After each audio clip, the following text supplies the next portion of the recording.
तामुलपुर जौसिन फरायसालियाव जथुमनाय बर' थुनलाइ आफादनि जि 60थि बोसोरारि जथुमा बिनि गिबि सान मैया थान्दै जथुम जिरायनानै थांबाय। नाथाय मिथिंगायारि अलखदनि थाखाय जोंहा गोबां सावरायनो गोनां बिथिंफोरखौ जों एरायनो गोनां जाबाय। बेफोरखौ उननि समाव जों सावरायनायनि गेजेरजों मावथांखिखौ लानो हागोन।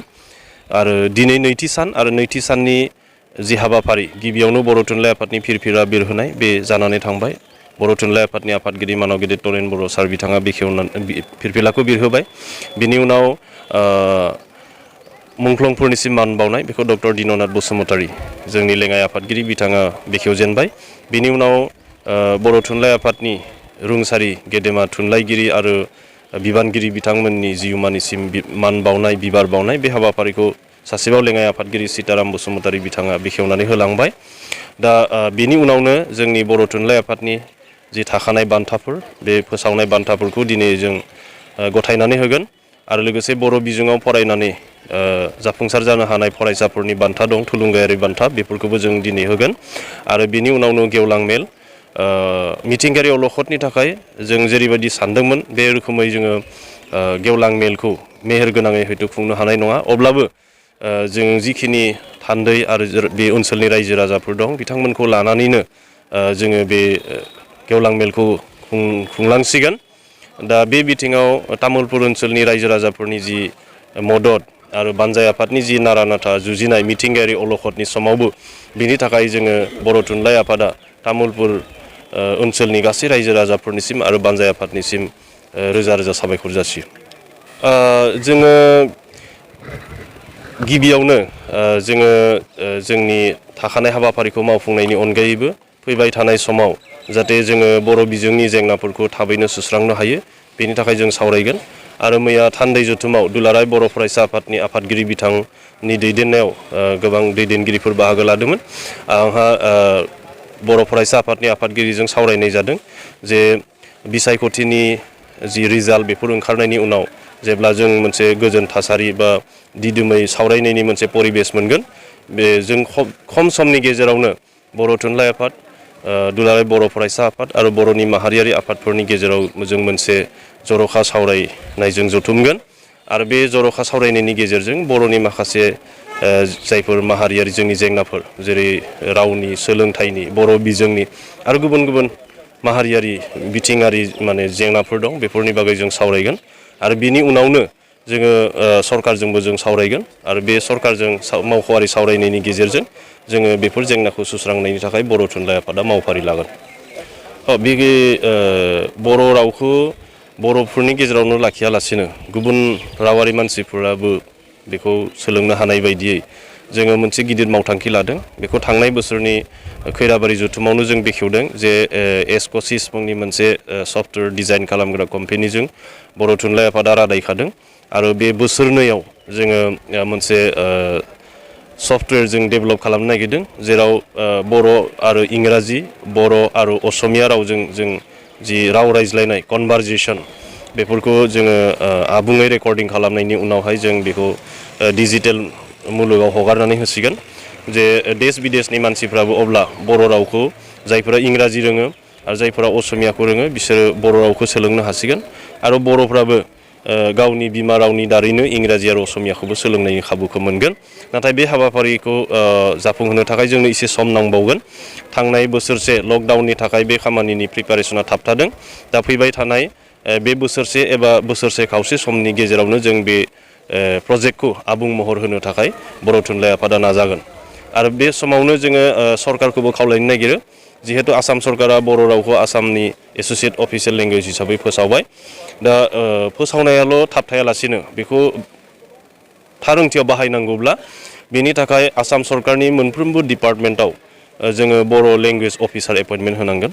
दा बे लेंगुवेज अफिसारफोरखौ थाबैनो एपइन्टमेन्ट होनानै मावख'आरि बिथिङाव बे बिटिसिआ थामहिनबा बिटिआर सरकारा बेखौ बाहायनायनि बेलायाव सिगांग्रोनायखौ जों हास्थायदों बर' थुनलाइ आफादा। जों नोंथांमोननि गेजेरजों बिटिआर सरकारखौ खावलायो जाहाथे बिटिआरआव गिबियैनो बर' रावखौ मावख'आरि बिथिङाव मोजाङै बाहायनाय हाबाफारि लानांगौ।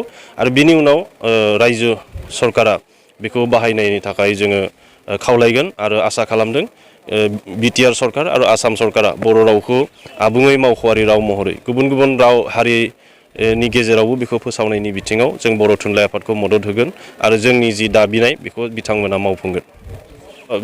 जाय एनडिएफबि केडारफोरा बेल मोननो हादों बिथांमोना बेल मोननायखौ जों गोजोननाय फोरमायदों बर' थुनलाइ आफादा आरो आसा खालामदों गासैबो जेलाव जोबथेनानै थानाय बिग्रायारि सोमावसारगिरि बिथांमोना ओंखारबोनो खाबुखौ मोननांगौ आरो पार्टिकुलारलि रन्जन दैमारिया जेलनिफ्राय थाबैनो ओंखारबोनायखौ जों लुबैदों।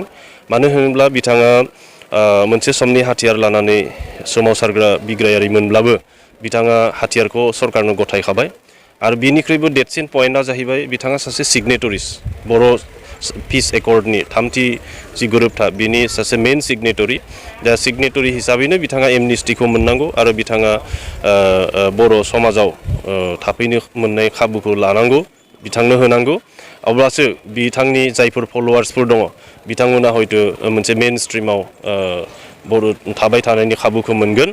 दा बेनिखायनो सरकारनिसिम जोंनि दाबिनाय जाहाथे रन्जन दैमारिजों लोगोसे गासै जेसेबां एनडिएफबिफोर दं बिथांमोनखौ थाबैनो जेलनिफ्राय हगार हरनांगौ बेखिनियानो। बर' बिजोंनि सोलोंथाइखौ 12 थाखोसिम आपग्रेड खालामनायनि थाखाय बर' थुनलाइ आफादा सिगांनिफ्रायनो मावफारि लादोंमोन। गिबियाव जोङो बर' थुनलाइ आफादनि अन इनिसिएटिभ जायखौ बुङो इंराजियाव गावारि नाजानाय बे गावारि नाजानायनि दारै जोङो आर्ट्सनि गासै बिजाबफोरखौ जोङो राव सोलायजोब्बायमोन दानस्लायजोबनाय जादोंमोन। बेनिफ्राय कमार्सआबो जाबायमोन साइन्सआल' आद्रा दंमोन बेबो खिन्थु बे समावनो भारत सरकारा मोनसे गोदान सोलोंथाइ खान्थि फोसावदों जायखौ एनइपि होनना बुंदों। बे एनइपि 2019नि जि ड्राफ्ट बिथोनावबो बुंनाय जादोंमोन जे 12 थाखोसिम गासै भार्नाकुलार मिडियामफोरखौ आपग्रेड खालामनांगौ आरो बिनिफ्राय 2020आव बियो फाइनेल अर्डारा ओंखारबाय। बे एनइपि 2020नि बिथोन बादिब्ला माने गुदि गेजेर आरो गोजौ बे सोलोंथाइयाव बेखौ जों रानदों। सेकेन्डारि इडुकेसनाव सिगांनि सोलोंथाइ खान्थियाव थाखो 9 आरो 10आल'मोन खिन्थु एनइपिनि दारै जि गोदान सेकेन्डारि स्टेज बानायदों बेहाय 9, 10, 11, 12 बोसोरब्रैजों सेमिस्टार सिस्टेमाव आनजाद जानानै थाखो 9आवसो रिजाल्टआ ओंखारगोन। गतिके बर' मिडियामखौ थाखो 10सिमल' दोनथ'योब्ला बेयो माने आनजादखौ खावसे बर'आव लिरनाय आरो खावसेयाव इंराजियाव लिरनाय बायदि जाहैगोन। दा बेनिखायनो जों बर' थुनलाइ आफादा बेखौ आप टु 12सिम बर' मिडियाम खालामजोबनांगौ होननानै जों डिमान्ड होदों आरो एनइपि गाइडलाइनावबो बे बाथ्राया दङ आरो आसाम सरकारनि जि एनइपि कमिटि स्टेट कमिटि बेहाय आंबो सासे सोद्रोमा आरो जोङो बे एनइपि जि स्टेट कमिटि बे स्टेट कमिटिया बर' मिडियामखौ 12 थाखोसिम आपग्रेड खालामनांगौ होननानै आसाम सरकारनिसिम अलरेडि साजेसन हरनाय जादों।